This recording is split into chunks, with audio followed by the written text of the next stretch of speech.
A Folha de São Paulo, ontem, na sua página 4, uma matéria política que considerou de grande relevância, tem a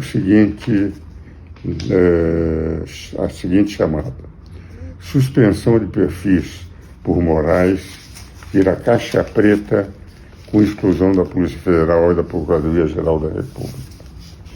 E mostra que o ministro exige ordens que sejam mantidas em segredo, somente ele sabe o total de contas derrubadas em seus inquéritos.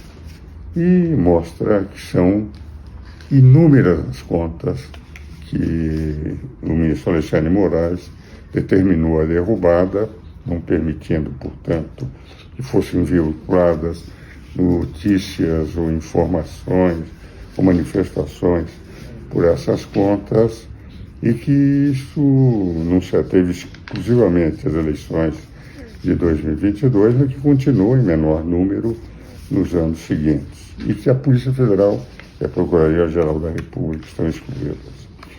E que a justificação que o Supremo dá diz que eles só dão as ordens, eles não precisam dar a justificação no momento em que estão dando as ordens de exclusão, da mesma forma que quando eles prendem alguém não precisam dizer por que é que estão prendendo naquele momento a prisão. Mas as informações ficam mais em sigilo e, por outro lado, a Polícia Federal e a Procuradoria-Geral da República não participam em inúmeras dessas decisões, tudo isto dentro daquele famoso inquérito do Marco Aurélio de Mello, o ministro Marco Aurélio de Mello chamou do inquérito do fim do mundo, que não termina nunca, que é o inquérito da fake news. Isto a Folha, evidentemente, faz a crítica, dizendo que essa é uma caixa preta. Nós sabemos que são inúmeras contas, ninguém tem essa informação de quantas estão sendo derrubadas, e que, enfim, pela posição da Folha, na qual a Folha dá a notícia, mas com um viés de que, enfim, ele não considera que seria melhor caminho, embora sem críticas específicas ao ministro Alexandre de Moraes, mas mostra que são contas secretas, caixa preta, e que o povo não vem a tomar conhecimento. O que eu gostaria de dizer aqui aos meus seguidores é de que com um mero professor de direito, sem o direito de ter a caneta e exigir que a minha interpretação seja aceita. Eu não considero que o conceito de democracia seja um conceito a ser definido pela Suprema Corte. A meu ver, é o povo que define. Democracia, demos vem do grego povo, é o povo que define. A Suprema Corte tem que garantir a vontade do povo, mas não substituir a vontade do povo. E é por essa razão em que minha interpretação da Constituição é de um modesto professor de província, mas é aquela que eu sempre tive, não tenho por que aos 89 anos mudar, que os constituintes desejaram que a liberdade de expressão fosse plena. Contra os abusos deu o caminho no artigo 5º, assim, de indenização por danos morais quando há esse abuso. E se for mentiras que atingem pessoas, a denunciação caluniosa que vem de uma legislação recepcionada do direito anterior. Então, a minha interpretação de uma democracia verdadeira.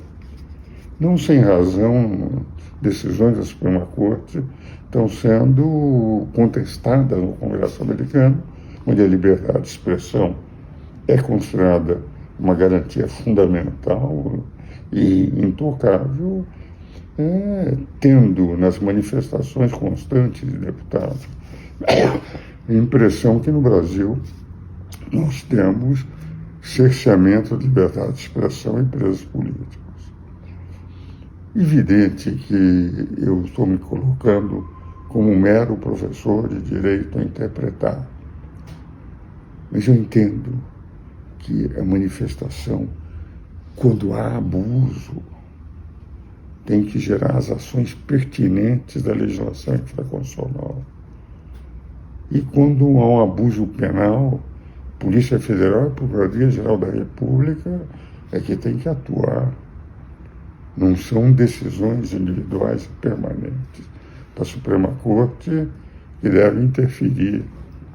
Cada vez que cai uma rede e que representa a opinião pessoal e individual de um membro da Suprema Corte, no meu ver, nós não estamos cumprindo aquela Constituição que durante 20 meses eu vi em discussão na Suprema Corte para preparar os comentários com o Celso Bastos da Constituição brasileira, através de inúmeras audiências públicas, através de contactos permanentes com o senador Bernardo Cabral, relator, e com o presidente da Constituinte, o deputado Ulisses Guimarães, que assistiu palestra para, enfim, entender, palestra minha, sobre como funcionava os sistemas parlamentares de governo.